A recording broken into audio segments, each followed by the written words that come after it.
কিছুদিন পর ২৫-২৬ অর্থ বছরের বাজেট ঘোষণা। নতুন সরকারের এই বাজেট ঘোষণা নিয়ে সাধারণ মানুষের কি প্রত্যাশা একটু জানতে চাই।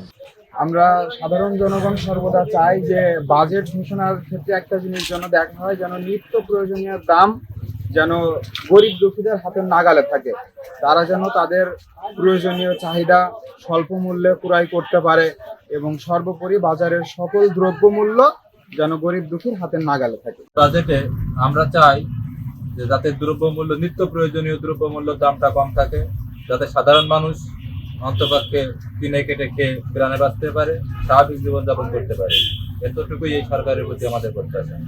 আহ্বান বা রিকোয়েস্ট থাকবে যে আমাদের নিত্য প্রয়োজনীয় দ্রব্যের মূল্য পাশাপাশি যে সমস্ত যেমন ওষুধ শিল্প বা কাঁচামাল, আরও যে সমস্ত নিত্য প্রয়োজনীয় দ্রব্য মানুষের প্রয়োজন লাগে সেই সমস্ত পণ্যের যেন লাগামহীন উদ্যোগতি না হয়, যাতে সবাই সহজলভ্যে ক্রয় করে স্বচ্ছন্দভাবে লাভ করে। এটাই সরকারের কাছে আহ্বান।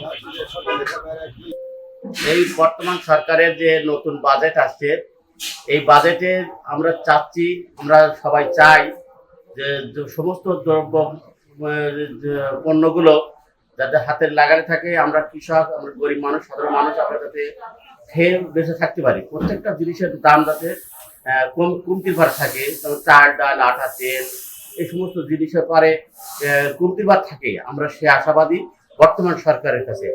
দেখা যাচ্ছে চাল, ডাল, তেলটা সব সব ধরনের চিনিটা, এইসব ধরনের শূন্য যদি একটু কম থাকে তাহলে আমরা সবাই দেখা যায় গরিব মানুষ খেতে পারবো।